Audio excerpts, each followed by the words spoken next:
Come on, let's open one up.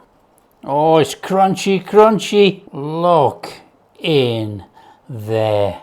That is absolutely first class. Look at that. That is our golden cod fish cakes made. Come on. Hi everyone, welcome to Backyard Chef. I'm Rick. Today we're making fish cakes. We're using some really bad quality frozen cod, which is quite shocking actually. When you look at this, it can't be used for much else really.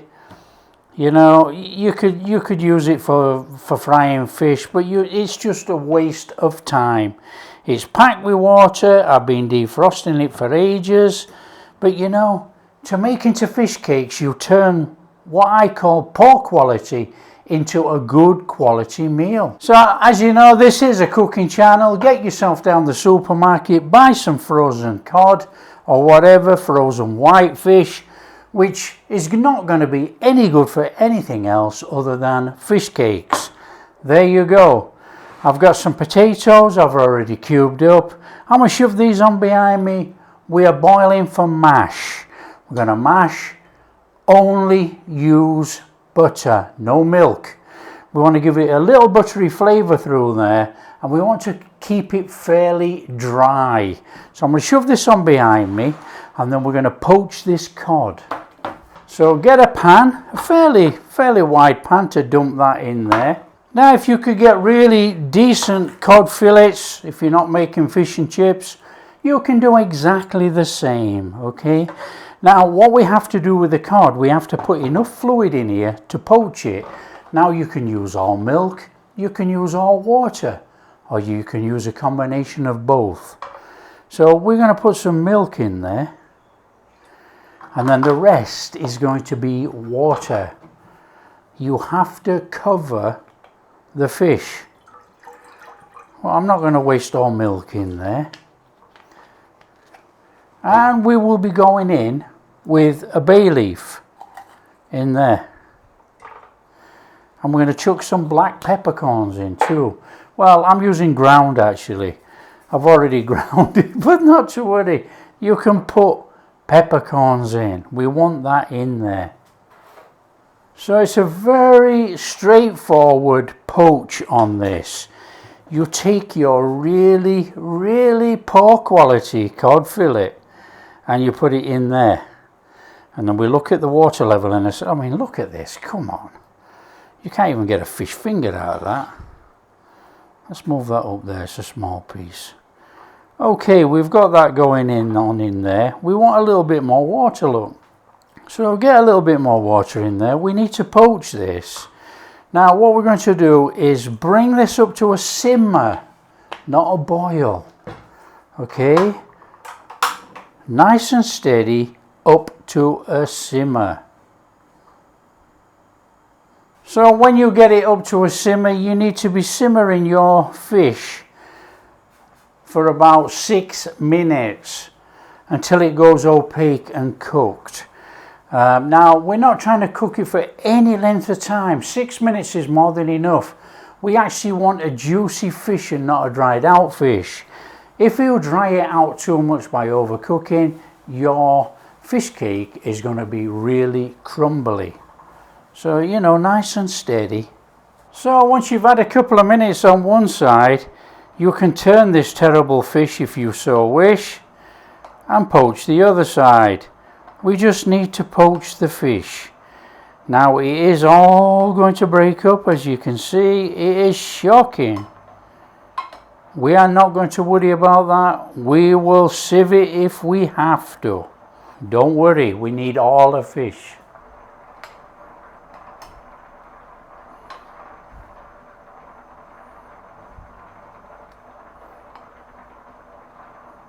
Okay, and when you've had 6 minutes, we're not going to go any longer than that.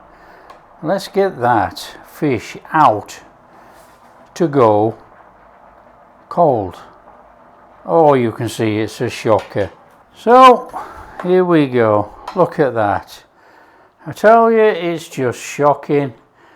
But you know, we're going to make the best of this. We're going to have a fantastic meal.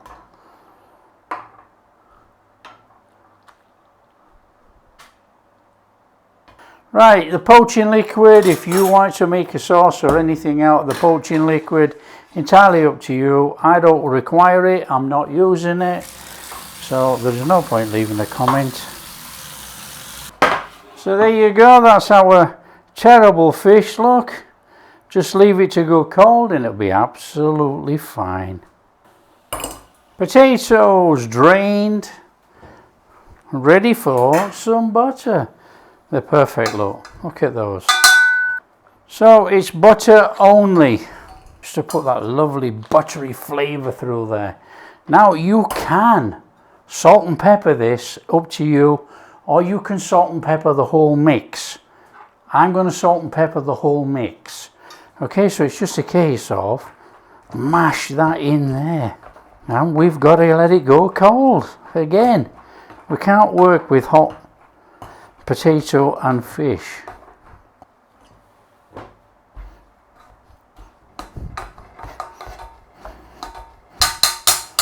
Okay, just let it go cold. Nice and steady. Okay, I've got a little bit of parsley. I'm going to run a knife over it in a minute. No rush. Everything's got to cool down.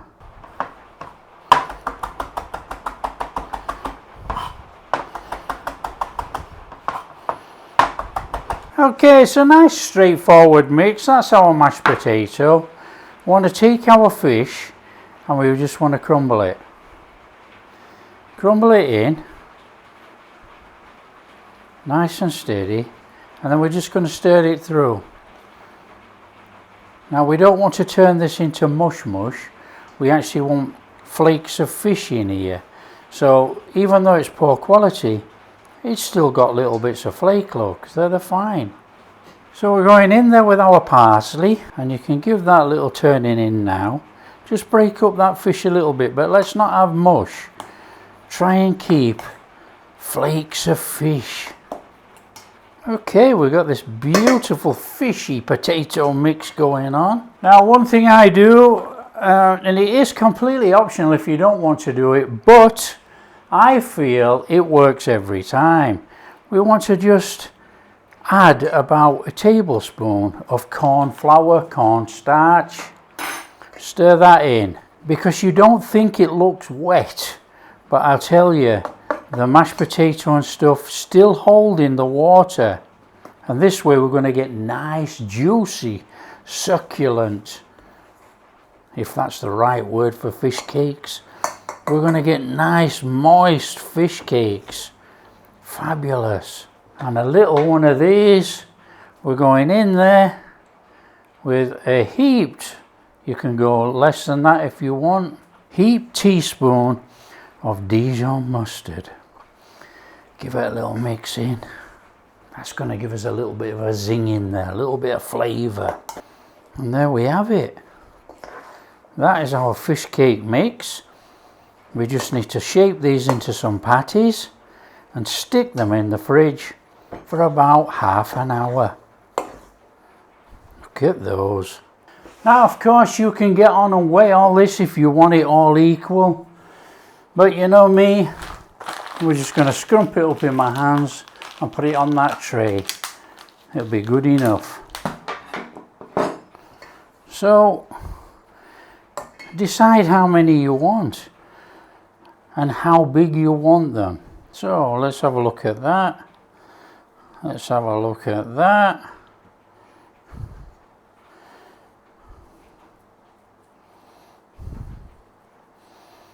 Coming bigger, look, already. So they look good enough to me. What we need to do now is just shape them a little bit, because we want these to go cold in the fridge and set up. So we need to shape them to roughly the same size, because we're going to fry these. So nice and steady. I mean, you don't have to be perfect, you know, just do it in your hands like that. There we go, we got some beautiful fish cakes to be there, look. Fantastic. And what we're going to need to do now is put that in the fridge. They've got to go in the fridge for at least 30 minutes to cool down, set up. It just makes it easier for frying. There you go. Okay, our fish cakes. They've cooled down a little bit. Look, they're firmed up a little bit, but they're not great. All we're going to do is dust them in flour. We're going to dip them in the egg. And we're going to chuck them in the breadcrumbs. Now I've got these fancy orange things here, look. Bit unusual for a change. Oh, there's not much egg on there, look. Come on. Let's get some more egg on there. Oh, we're just going to leave that in there actually. There's no point putting it anywhere else, is there? Just leave it in there. Come on, let's do them all. Flour them up.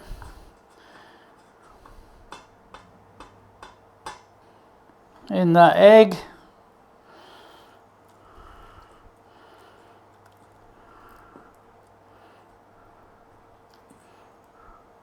In that breadcrumbs.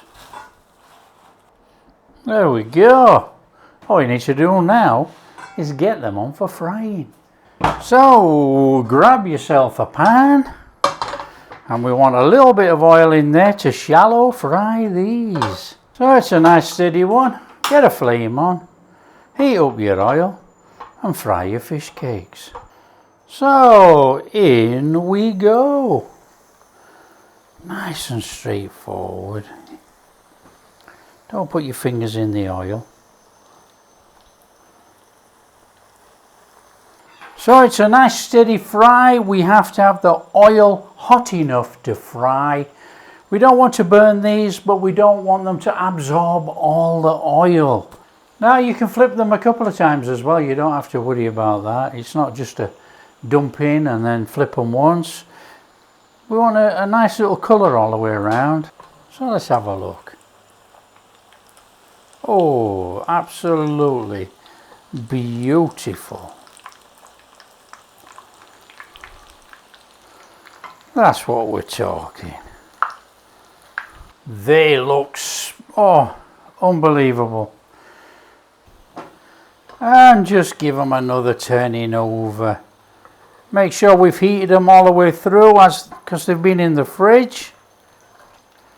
We'll turn them back again in a minute. We're not going to be cooking them long.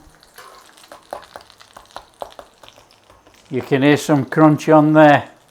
They're fantastic. And once you've cooked them to how you like, of course it's flame off, come on. And we get those out of there. Oh, they look stunning. Out they come. I'm just going to rest on some kitchen towel for a second on here, and we'll serve them up. Look at those. So you can serve it any which way you want. We're going on there with some peas, mushy peas. Come on. And a couple of those fish cakes. Look at that. And if you listen to this,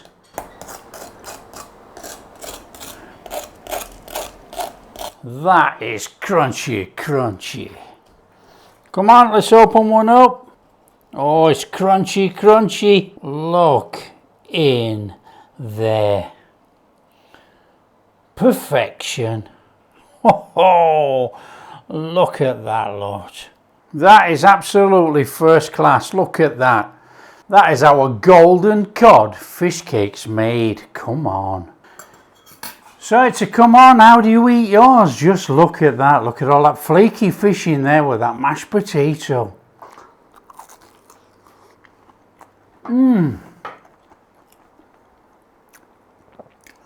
You got that crunch on the outside from those breadcrumbs. You got that parsley in there. Oh, that is amazing. That is so good.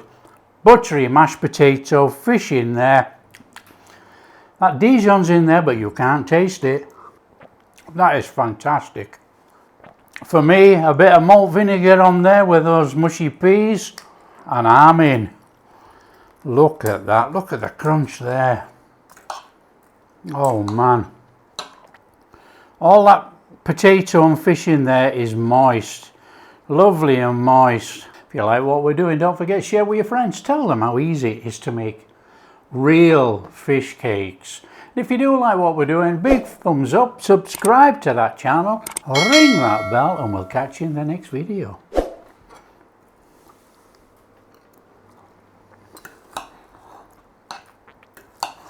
That is amazing.